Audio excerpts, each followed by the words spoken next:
Welcome back to yet another exciting episode of Branding Banter, your promo podcast. I'm Jeff Franklin, National Accounts Manager with Headwear USA. And I'm Meg Gerber, Director of Sales of Proforma. And Stephen McFadden with TSC, also a CAS. And Jeff, you are something as well, aren't you?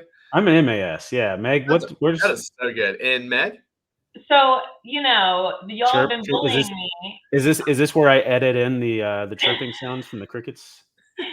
You guys have been bullying me. I'm actually on the professional development team for PPAI now, and I will be getting it very shortly. So what, honorary? No. I didn't think they actually let people into the professional development committee that didn't have a certification already. I'm pretty sure that was criteria to get in. They must be hurting over there. I wouldn't say they're hurting. I would say they're trying to develop a better system. All right. So are you guys getting used to the new titles in companies yet, or is it still very odd to say?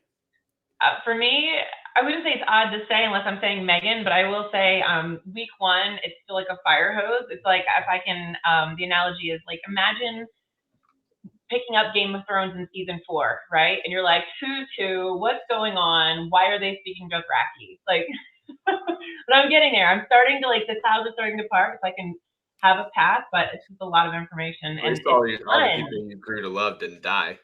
What's that? So. Yeah, true. Nobody's heads are getting chopped off.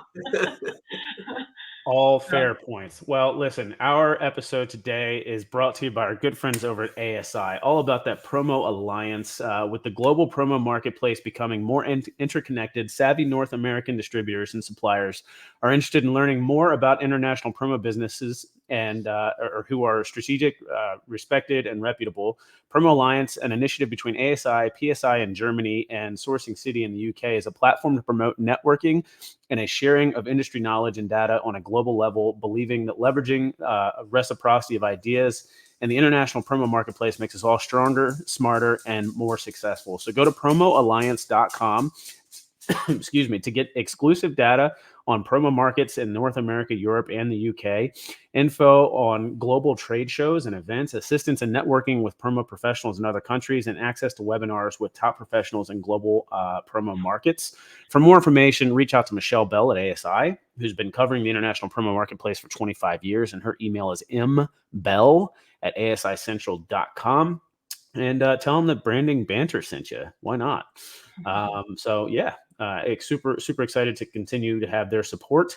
And why don't we launch into today's episode, which we're going to talk about. I know it's a little bit behind, but we had to talk about Taylor Swift first.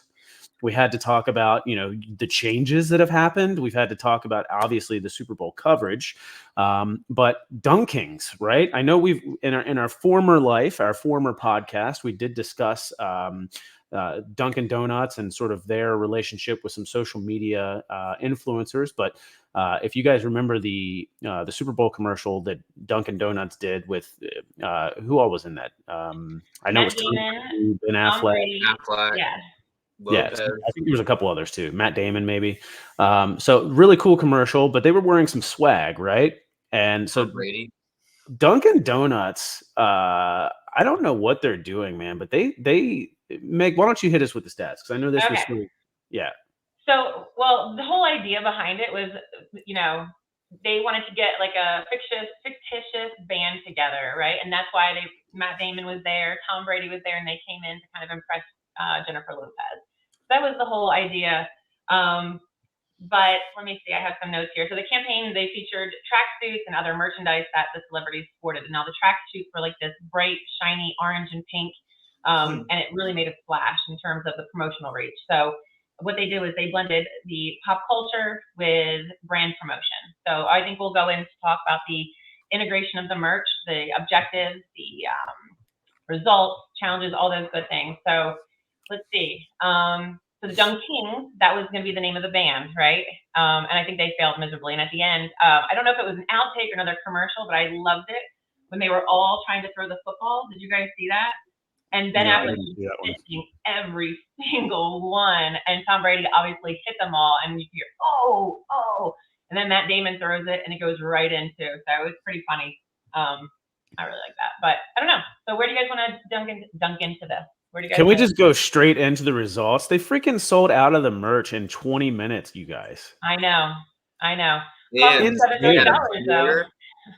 They What was- put the pants and the tumbler on a pre-order, and that is also gone now. That's sold out too. Yeah. Total So FOMO. the stuff that they're doing, I mean, is this like a Supreme style of, exclusivity? Like, are they only doing a certain limited run and then selling out of the stuff? And do we know what those numbers are? I don't know what the numbers were. I know I tried to look it up, but every time I went to the shop page, it would just crash. So I was like, it wouldn't actually load for me. I just saw that there was a pre-order. I know that was one of their challenges, is making sure that they had enough limited edition merch. But also that could have been why they did it, to create the FOMO, to create the need to get this merch. It's so limited edition, right? So I think, yeah, you said it sold out in 20 minutes. Yeah. That's insane. That's Yes. one of the top ones I've even seen. But that was one of their challenges, to having the supply and demand, ensuring that sufficient stock was met to the anticipated surge in demand. But again, that's what we said. I think they wanted to do that to create that FOMO. What else did they have as one of their challenges?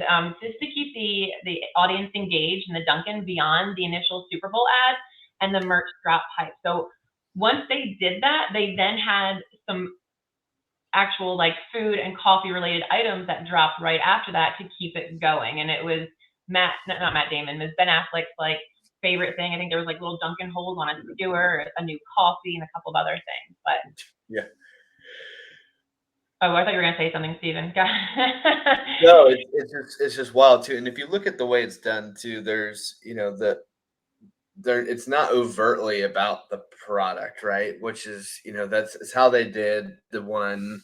I believe it was with Charlie D'Amelio a couple years ago, and they came out with it was like the hoodies, the onesies, the tumbler, and that had the same kind of a result. It's like following. Like it's not like, hey, come buy our merch. It's like just a funny thing, or using influencers to sell, which is a topic I think we've talked about before. And it wasn't even like a promo for go to shopdunkin.com. It was literally just a funny commercial, right? And then there were some product that were on there.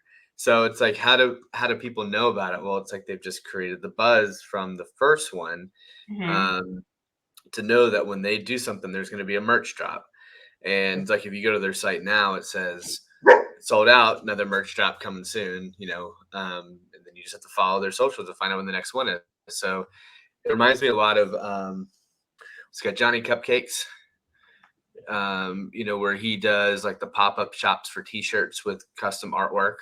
And he basically had like a food truck of sorts, and you just have to follow him on social, and then he would just pop up in random places and have a certain number of shirts and blow them out super quick, and then he would go away. He was a guest speaker at PPAI, I believe, several years ago. So, not to cut you off, weirdly enough, before I bought that house in Maine, I wanted to do that last year. Like, I wanted to get an RV and have like a t-shirt tour. Like, I have put a whole logo together. I was like all about it, and I was gonna do that. Like, follow me on social, and then I'd go to these different locations and give away stupid t-shirts. But I thought it would be fun, and then I bought a house in Maine, and I just didn't have time. I have his card. Oh, that's cool. That's his thing. Yeah. That's really cool. Yeah, this guy. So I think one of their objectives, and the reason why they used the Super Bowl, is they wanted to leverage that viewership, right? They had 30 seconds, but it cost them $7 million. They also knew the power of the Swifties. They had that younger generation already watching the Super Bowl because of the whole Taylor Swift phenomenon. So they're reaching their younger. I know you guys hate her. This has nothing to do with Taylor Swift. We've already done that episode, Meg. We've beaten the dead horse to death. It's done. You're right, Jeff. This actually is because of the EFTs. And so You mean the NFTs? The NFTs. Yeah, it's because. Do you think we can get this Dunking's bright yellow and or orange and pink tracksuit as an NFT? Do you think that's possible? Oh, definitely. Definitely. Yeah. I know you guys are making fun of me, but definitely. Not at all. I love non-fungible tokens. They didn't have one. But what they did was they created a. I'm just ignoring you guys. What they did was they created a sense of urgency around the exclusivity around the new Dunkin' merch. That's what they did, and they did a great job doing it. So with that Super Bowl ad, by making it not a salesy ad, not come by, but look how much fun we're having. People wanted to be a part of that. And because it was exclusive and limited edition, they knew that if they didn't, it's almost like waiting on Ticketmaster to get those Taylor Swift tickets, Oh my goodness, Meg. Yeah. So, look, why did they need to do this? I mean, I'm sure they didn't need to, but I'm sure this helped recoup some of the cost in that huge Super Bowl ad as well, if not even potentially make their money back. I know the jacket and the pants each sold for $60 each. So 120 if you wanted the whole thing. Plus, Stephen, you had mentioned the tumbler that they did as well, and I think that was $40. So, and everything sold out in 19 minutes, according to USA Today. So just under 20 minutes, and just insane. I mean, incredible that they're able to, to get that kind of response with the socials. I mean, they're definitely engaged with social media and influencers and getting that stuff out there. It's pretty amazing. And again, I think it's maybe along the lines of that like Supreme model where, it's a very limited run. I would love to find out exactly how many they did. I'm sure it's in the thousands. I mean, it would have to be at least 4 digits, probably 5 or 6 digits. But I mean, to sell out that fast and to make it an exclusive thing. But Stephen, you said that to keep an eye out for the next merch release. Like, are they rerunning these, or is it like just keep an eye out for like the next thing? Yeah, so just to check back later for our next merch drop and just to Okay. follow at Duncan to see what's coming. So you don't know when it is. It's not like, And you don't know what it is. Because Yeah. it doesn't sound like they're gonna like rerun this. I mean, I think this might be done, which is incredible. And then that's what causes the FOMO. Like I have to be, not I personally, but as the consumer, they realize they have to get on that in the very beginning. If they don't, they're going to lose out. They're not going to get their Dunkin' merch, but they're getting a cult following over this. Like when you have your own merch, and then you have people like Matt Damon, Ben Affleck, and Tom Brady wearing it. That's like the Yeezy, man. People wanted those Yeezys because he was wearing them. Now that's a whole thing, but I don't know if you got if you tap into that. You want to hear something funny?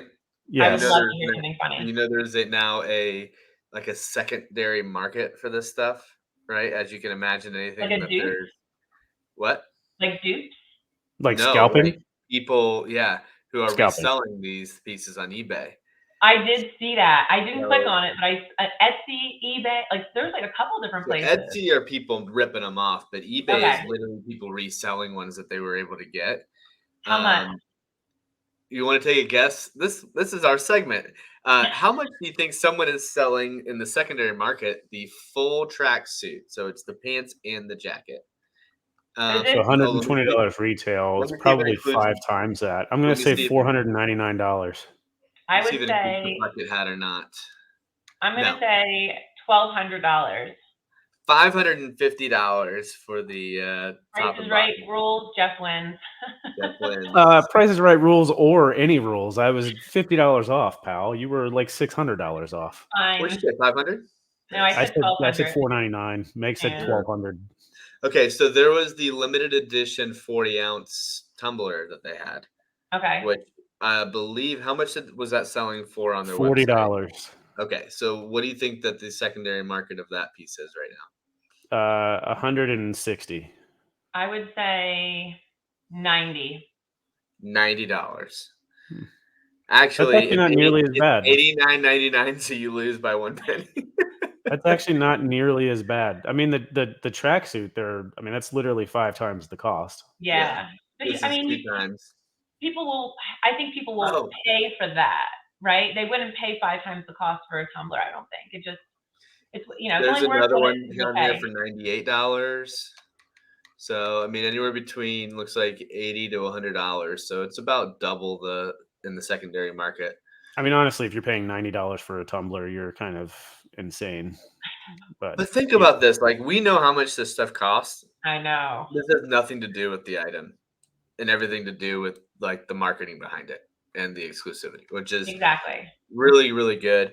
I believe it's still the same company that we have talked to about this before. Okay, and that's Banter. I know. I really want to get I wanted to give really them want a shout out though too, because it's so impressive, right? And the way that they work with marketing agencies, for that side of it, of how it's going to be pitched, and them being the executors of the collateral, and the promo, and the ideas. I mean, it's really just expertly done. I mean, it's very, very well 100%. done. So props to them and the success for them and the promo industry. It's really showing off the power of promo, which is something we've talked about before. And honestly, like this stuff, if you just saw it like by itself, probably would have been like, this stuff is ugly. Or like, when will I ever wear this? Like, Exactly. why would I ever wear this? And then you create a buzz around it. And now it's like 5 times market, secondary value, sells out faster than Taylor Swift. Like, what is happening? I mean, I honestly liked the Charlie onesie better than the tracksuit, but I see what you did there, Steven, with the selling out faster than a Taylor Swift concert. That was very expertly done as well, and perhaps there's a Dunkin' Donuts commercial in your future. Thank you. Yeah. And I think at the end of the day, brands that are really considering to do this, they want to leverage the popular pop culture, that's big, or the influencer model, or celebrity endorsements in a way that aligns with the brand identity. And I think that's what it is. I mean, their brand identity, they really want to market to that younger crowd. So you have to be fun. You have to be, bright colors. You have to have this limited edition merch. You have to have the FOMO. So I think with the positive results, they got the results that they wanted. Positive media coverage.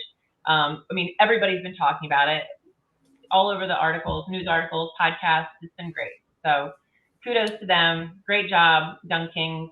And Matt Damon, if you'd like to be on the podcast, let us know. I'd rather have Ben Affleck, honestly. What does But I'll Jimmy take Kimmel I'll say? take any of them, Jimmy except for Kimmel Tom. says, Tom's not welcome. No. Well, don't tell my main friends that, but yeah, no. Yeah. So into the what are we calling this? The community questions or comments, right? So you guys got a lot of love this past week for the moves, So congratulations to both of you guys again, and let's get used to saying Meg Erber at Proforma and Stephen McFadden at TSC, and we'll just keep moving along. Did you guys see anything else over the past week in the comment section that you'd like to bring up? There was a couple of things, actually. Someone tagged me in a post today, and I was trying to pull it up really quickly so I could say it. But I will say the support has been absolutely overwhelming, but positive. I am so happy where I'm at. People were very excited are very happy of some of the things that you said, Jeff, about it. They thought that recognition was just really, really nice that it was given. So I appreciate it. But yeah, that's all I had. Awesome. Steven? Me, not so much. No? Just me, not so much. People were super upset at you, Jeff, for giving me only 5 minutes instead of 7 last week. So. Hey, I kept trying to stop the clock and I kept getting yelled at, and I'm not doing it this week, so you've got 12 more seconds. If you've got something to plug, do it now. I am just kidding, guys. This is just about creating that buzz, just like the Kings. Well, again, as the clock runs out, this episode was brought to you by our good friends over at ASI. Thank you so much again for your support of Branding Banter, our new podcast. Hopefully you guys are really enjoying the content, and we'll continue to keep it coming as long as we've got great sponsors like ASI. And with the global promo marketplace becoming more interconnected, savvy North American distributors and suppliers are interested in learning more about international promo businesses who are strategic, respected, and reputable. Promo Alliance, an initiative between ASI, PSI in Germany, and Sourcing City in the UK, is a platform to promote networking and sharing of industry knowledge and data on a global level, believing that leveraging reciprocity of ideas in the international promo marketplace makes us all stronger, smarter, and more successful. So go to promoalliance.com to get exclusive data on promo markets in North America, Europe, and the UK, info on global trade shows and events, assistance in networking with promo professionals in other countries, and access to webinars with top professionals in global markets. For more information, reach out to Michelle Bell at ASI, who's been covering the international promo marketplace for 25 years. Her email is mbell@asicentral.com. Tell them that Branding Banter sent you. And with that being said, guys, until next time, we'll be seeing you.